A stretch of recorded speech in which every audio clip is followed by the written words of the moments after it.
Today is a great, wonderful, amazing, incredible day, and I'll tell you why. Because it's a Swedish day. How to get a Swedish citizenship. Everything you need to know. Without further ado, let's get into this reaction. Let's go. Hi friends, welcome back to my channel. My name is Leila, and Hello, probably Leila. I should say welcome to myself because I have been away from this channel for 2 months. Anyway, now I'm back, and today is 6th of June, which is a national day in Sweden. And during this day, I missed your national day. I remember it. I had it in my calendar, and I was like, I'm going to do a video on the National Day of Sweden. I don't think you guys celebrate it that much, but I was going to do a video and I missed it. Upsetting. people usually go out, go to concerts, or visit any other events organized in cities. National Day in Sweden is also a special day for new Swedes because all municipalities in the country organize citizenship ceremony for people who have got citizenship in Sweden the year before. On this day, usually you get invited a couple of weeks before that. You visit the ceremony, you get your citizenship certificate. That's so guys, I'm gonna cry. That's so cute. You do that for new citizens. How awesome is that? I'm pretty sure in the UK we do not do that. That is so lovely. Imagine that. You've got citizenship, you get your passport, and the year after, they throw you a little party, like a little citizenship party, like a little welcome to Sweden. That is so nice. That is so nice. I want that. But I think I want to be a Sweden citizen. Well, okay. The reason why I'm watching this, do I want to be a Swedish citizen? I don't know. I've not been to Sweden yet, but I do love Sweden. I love Sweden. Oh, by the way, as well, guys, I get excited. I had a conversation. I went to a bar here in Thailand, and there was a guy that runs the bar who's Swedish. And I got talking to him and speaking to him, and he was just telling me about Sweden. It was so nice. He was so nice. So, I'm not saying all Swedes are nice, but I've not met a bad Swede yet. They've all been very lovely. So anyways, that was digressing from the conversation. I want to get a Sweden citizenship. No, not really. But I think that's amazing that they throw a party, basically, an event, a ceremony to say, welcome to Sweden. And just, congratulations on getting your citizenship. That's so nice. A table flag, and of course fika. And as you know, when you become a citizen of Sweden or any other country, you are eligible for this little book. This book, Passport. That's a pretty... Sorry, that is a pretty passport. Can I just say? And look what it says there, European Union. I just got a new passport, guys. I'll show you actually. It's right here. So weird. I have it right next to me. Yeah. Don't know if you can see it. Makes me upset. My old passport used to say European Union underneath. I think it was either underneath or above. Or down here. And now it just says British passport, United Kingdom of Great Britain and Northern Ireland. That's it. No European Union, no nothing. And they've changed the colour. It's now dark blue. And they used to be the same colour as yours. Like that brown colour. We have that exact same colour for the British passport. And now we have this. I'm not happy, guys. It's official. And it also says His Majesty. What does it say? It says His Britannic Majesty Secretary of State requests and requires, in the name of His Majesty, all those whom it may concern, to allow the bearer to pass freely without let or hindrance, and to afford the bearer such assistance and protection as may be necessary. It's such a British that is so British, right? Just, yeah. But it says his, and my other one said her. May she rest in peace, Queen Lizzie. Anyways, I digress. Let's continue. Your passport is very beautiful looking. I like the gold colours on there. It's nice. Having a Swedish passport is a privilege, and I'm very grateful for it, and it's something that I don't take for granted. It has opened so many doors for me, and it gives me a true freedom of movement and joy of travel. Every time I've traveled somewhere, I discover new things about the world, widen my knowledge about countries, but also I learn something about myself.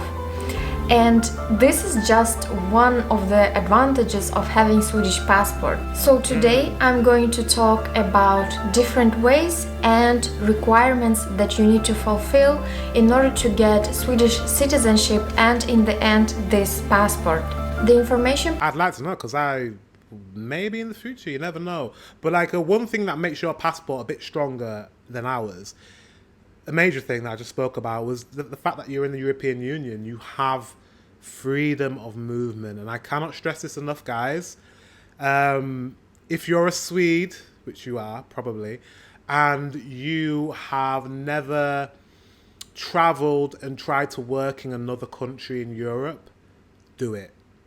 If you've ever wanted to do it, and you have the means to do it, or you're not tied to Sweden at the moment, and you're thinking, oh, it'd be quite nice to live in Spain, or it'd be quite nice to live in I don't know, Ireland or something, just do it. Because honestly, I didn't get a chance to move and work in Europe, and it's something I regret. We left the EU around about my 30th birthday, and no, before that, I think at my late 20s. I think was it that? Somewhere around that. And you don't know what you have until it's gone. Do you know what I mean? Like, I didn't realize how powerful the British passport was when we were in the European Union. I had no clue that I could just literally take a flight to whichever country in Europe I wanted to be in and apply for a job and live there.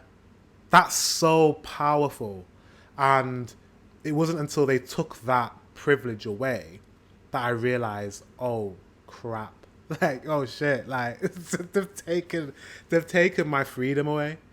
So yeah, don't take it for granted, honestly, guys, because you don't know how long the European Union will last for. You don't know if you'll maintain this structure and this privilege of being able to travel and having free borders, especially with the encouragement now. A lot of countries are campaigning to tighten up borders and not allow other European nations to enter the EU because they don't want them to be able to come into their countries. And there's a pushback, and rightfully so in a lot of ways, because there are people coming to countries that are illegal, and there are problems and frictions in countries at the moment. But for your sake, as a Swedish national, take advantage of the freedom of movement. Honestly, I will stop ranting, but honestly, it's so important, because you could lose it one day very quickly. So yeah, let's continue. Information provided in this video is from Swedish Migration Agency, but please keep in mind that there are additional terms, conditions, rules and exceptions to every point I'm saying in this video. I just have tried to gather the most general information about this topic. For a more detailed information and description, please visit the website of Swedish Migration Agency. This video is divided into two parts. In the first part, I'm going to talk about the requirements that you need to fulfill in order to become a Swedish citizen. And in the second part, I'm going to talk about some ways that you can't be a Swedish citizen. Let's get started. One of the first things that you need to keep in mind if you want to become a Swedish citizen is that you must be 18 years old. This is when you legally become an adult person in Sweden. You must be able to prove your identity with a passport or another approved official document. These documents must be issued by an official authority in your own country. If your passport for some reasons is not valid anymore, in some cases you can still send in it and show it that this is your identity. In some cases, your family members, such as father, mother, spouse, siblings, or adult children, they can also verify your identity. Please keep in mind that there are special requirements for passport holders of Afghanistan, Eritrea, stateless Palestinians, and Iraq and Somalia. That makes sense. Like certain countries where it's a little bit more, ooh. You know, do you actually have a passport? Like, especially Palestine, like, you know, it's not like classified as a country as such, so they probably don't, there isn't a Palestinian passport. So I can imagine that could be very, very, very, very, very tricky. And you must have lived in Sweden for a certain period of time. I think it's 5 years, no? I think I've heard it's 5 years. Not that long. The third point is that you must have lived in Sweden for a certain period of time in order to be eligible for citizenship. When I say certain period of time, it means that you need to have habitual residency in Sweden, which means that you are a resident of Sweden and you have an intention of staying in the country. The general rule is that you have to live here for 5 years uninterruptedly.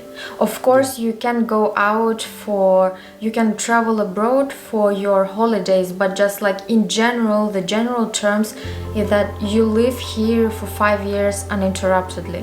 Which I think is very reasonable. 5 years is not, you know, a long period of time, really. To actually have citizenship, like get a passport, 5 years is nothing. 5 years, if you intend on living somewhere, if you want to live somewhere, then 5 years should be nothing to get a passport. And I think Ireland have the same rules as well. You have to be living in Ireland for 5 years. The reason why I think about Ireland is because I've been thinking like how, like, you know, when we left the EU, loads of Brits were thinking, how is there a way for me to maintain my EU membership? And the only way is to move to Ireland, which we can live in Ireland, even though it's part of the EU and it's not part of the UK. We have a trade deal. We have a deal between Ireland and England because Northern Ireland shares a border with Ireland, Southern Ireland, and they need to be able to move back and forth. So the UK has a trade deal with Ireland so that goods and services and people can move back and forth between the borders. So Brits, this is our only saving grace into the EU. We can literally just cross the border, live in Ireland for 5 years without needing a visa, mind you, work and live for 5 years, and then we can apply for an Irish passport. And once you have a dual citizenship with Ireland and the UK, 2 passports, the Irish passport will bring you back into the EU. So I found this little loophole. So that's why I've been thinking about, you know, getting an Irish citizenship, living there for 5 years. But yeah, don't know. We'll see. And that's the only way I'll be able to live in Sweden. I can move to Sweden and live there. Nah, never know. I don't know if I will, but I have to visit it first. I'm jumping the gun, but I think I'll love it. I think I'd love Sweden. I really do. Just from everything that I've learned about Sweden, and you're my favourite country that I'm learning about. Don't tell the Finns and don't tell the Germans. Don't tell them.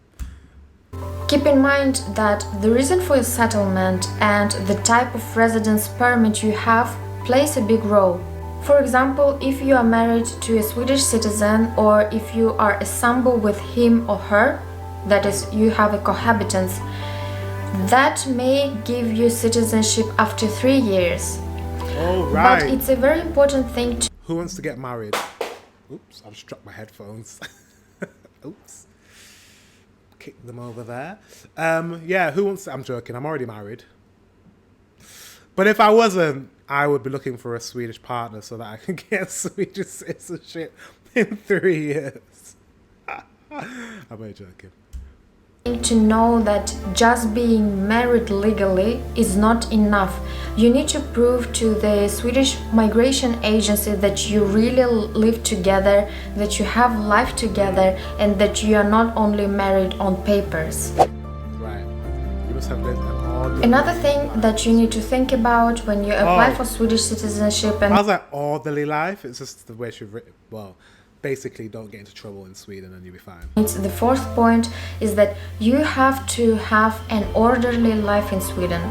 Now, when you apply for Swedish citizenship to migration agency, they always request additional information about you from 3 other authorities. Yeah. For example, Swedish Enforcement Authority provides information about your debts. Hopefully you don't have any problems with your finances, but you have to keep in mind that debt as well. Oh wow, I didn't even think about that. So if you're like really bad with credit and credit cards and bills and stuff like that, that can hinder you getting a citizenship. Interesting. That makes a lot of sense. I'm very as I've got older, I don't do debt, any debt. I don't like any debt. I like to be debt free, all types of debt. Actually, it's kind of a bit of a like, I feel a bit conflicted because I really would like to have a house, but house prices in the UK are absolutely horrendous. Actually, I was speaking to one of my Patreon members and he was telling me about the way he lives in Sweden and the house prices. I was floored how affordable and how much space you can own in Sweden compared to the UK. I was shocked. So yeah, I don't know, I might need to purchase a house in Sweden. But like, mortgage, even though I want a house, that would require a mortgage, and that's debt. It's debt, and I don't want it. So I need to be able to afford a house outright because I just don't want any debt. So I'm okay. If I went to Sweden, I was getting Sweden citizenship, I don't think I'd have to worry about debt because I probably wouldn't have any. So yeah, but some people probably do have problems with like credit cards and other forms of debt, loans, etc. That this is what is important for migration agency. Also, the police authority provides information about your criminal background, if you are suspected in any cases and stuff like that. And the last one is the security service. They make a whole security check about your persona. So you guys must have a lot, well, if they get rejected for like police checks, you know, there must be quite a few, I don't want to say a lot, but there must be quite a few illegal immigrants in your country that are there and probably tried to apply for passports but weren't able to because maybe they have a criminal problem or problem with credit. Do you know what? I just realized, it just dawned on me, the going back to the credit thing, like it tends to be people who are poorer and are from more working class backgrounds and lower demographics that have problems with debt without any no fault of their own, but just because, you know, they don't have food on the table, they don't have money to have, so they have to apply for credit and loans to get by. So imagine having to do that because you're trying to feed your kids and then trying to apply for a passport and they're saying, sorry, you've got a lot of debt and, you know, you can't have a Swedish passport. Ooh, you know, because it tends to be wealthy people that have the knowledge. It's not just about, you know, your behavior and your and like your behavior and your education. So sorry, it's not about I had a brain fart then. It's not just about, you know, being able to manage your money well, and you know, when I say behavior, I mean, it doesn't mean that you're just a person that's just reckless with spending. It's also education, and people who are wealthy have better education when it comes to finances. That's what I was trying to say. So it's not really fair, that criteria, in a way. Don't know. Anyways, if you have children under 18 years and they live in Sweden, they can also become Swedish citizens. Okay. That's good. If you have children under 18 years old and they also live in Sweden, you can include them in the same application as yours. Your children also need to have permanent residence in Sweden. you need to be the official custodian of this children, and you need to live together. Like you need to have life. Yeah, I mean, if you have children, I'm sure you live together. Permanent residence, how'd you get that? Together here in Sweden. An interesting fact that I read from the website is that if your children are at least 12 years old, they need to give consent for a citizenship application. And I was a bit surprised about this because, as I told you earlier, the official age when you become legally adult and when you can really decide for yourself is 18 years old in Sweden. But in this case, Swedish Migration Agency thinks that this kid, if at least 12 years old, can already decide for themselves about the citizenship in the country. I find this part very interesting and a bit contradicting about the 18 years old being the legal age of being adult and the 12 years old when you need to give your consent in order to be in this application. Let me know in the comments below what you think about this thing. The last thing that that was too quick, girl. Think about this thing. At the time of recording, the knowledge of Swedish language is not required. What? Wow, that's a big deal. You don't need to know Swedish to become a Swedish citizen. How do I feel about that? How do you feel about that? Do you think that's right? To become a Swedish citizen, you don't need to be able to speak Swedish. I have my own opinions, and I feel like I feel pretty strongly that you should be able to speak Swedish.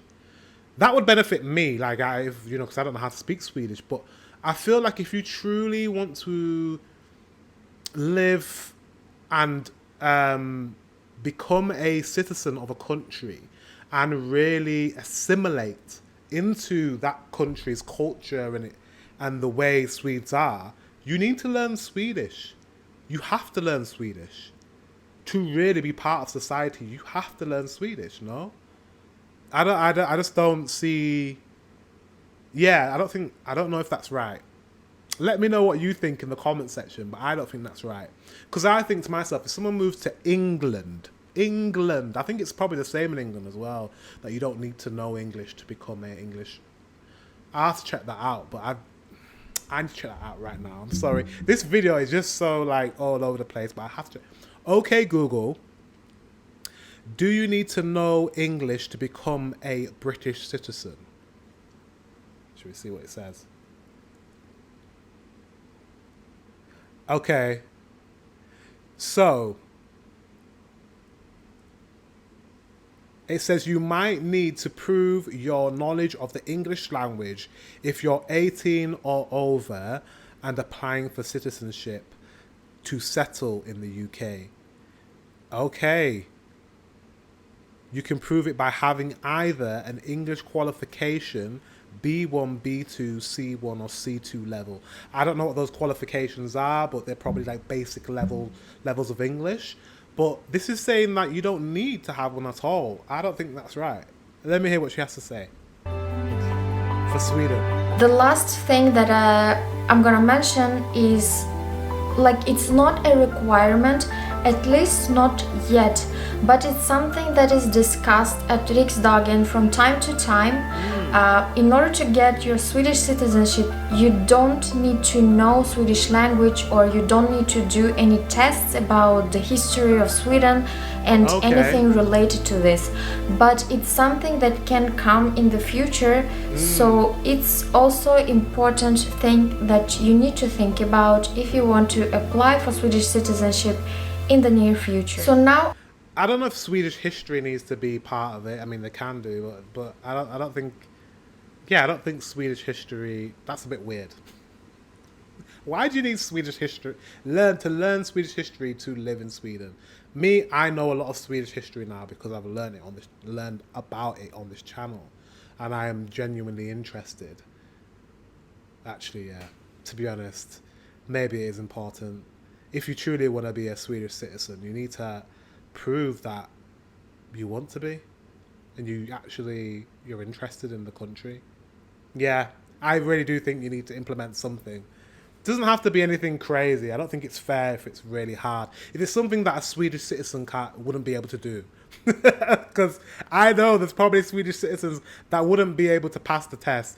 I know in Britain, there are British people that would not pass the English test in Britain to get the passport. So, yeah, it needs to be very basic. It needs to be entry level of Swedish and Swedish history, because it's not fair if you have people in your society that wouldn't pass the test themselves. So now I have covered the general requirements that you need to fulfill in order to become Swedish citizen. Now let's talk about the second part of this video, and it's going to be 4 ways that you can't become Swedish citizen. In Sweden, there is no territorial citizenship, which means that if you were born in Sweden to parents who are not Swedish citizens, you are not gonna get your Swedish citizenship automatically. For example, in the US, if you were born there, and it doesn't matter if your parents are citizens or not, you automatically granted American citizenship. In Sweden, this type of citizenship is not exercised. Wow, I'm very shocked because everything else is quite liberal in Sweden. But like, if you're born in Sweden, regardless of whether you're born in Sweden or not, if your parents weren't born there and they don't have citizenship, you will not get your citizenship. Wow. Okay. Through military service. It's impossible in Sweden to get your citizenship through military service. Again, for example, in the United States, you might be eligible for citizenship if you served in the US Armed Forces. Right. In Sweden, you are not even going to be employed by Swedish Armed Forces if you are not Swedish citizen. Swedish citizenship is a requirement if you want to work at Swedish Armed Forces. And the same applies for secret services like SÄPO, and in most cases for the police. If you are not Swedish citizen, you are not going to be employed by these state authorities. Probably also Skatteverket, the tax agency, and this is kinda understandable because if you work at these authorities, you get quite a lot of information about the country, about the citizens, and access to like secret documents. So that's why that's why it's impossible to get your citizenship through military service. Okay, it's because you'll have access to, I guess so. No citizenship through your grandparents. Whoa, I'm very surprised.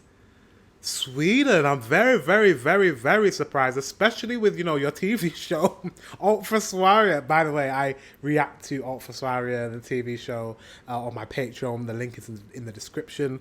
But, like, I'm surprised. You guys love, Swedish heritage and all that, But you can't get Swedish citizenship through your grandparents. You can totally do that in the UK. You can totally do that in Ireland. Wow. And in a lot of places, actually. Service.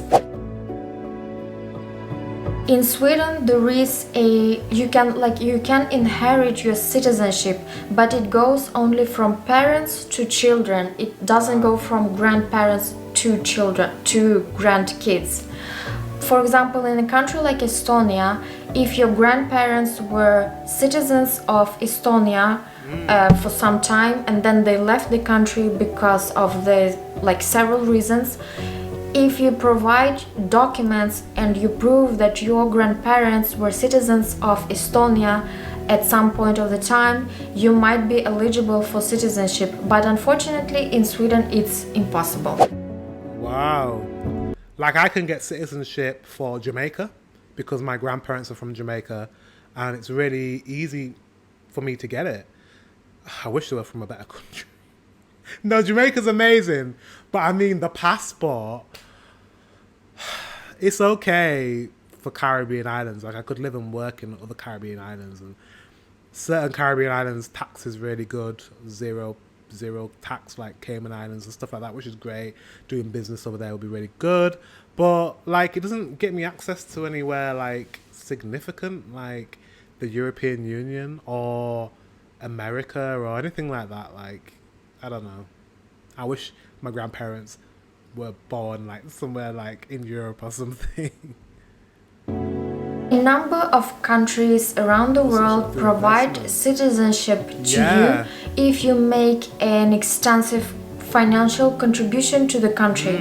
For example, in Turkey, if you buy a property for at least $250,000, you are eligible for becoming a citizen in Turkey. Right.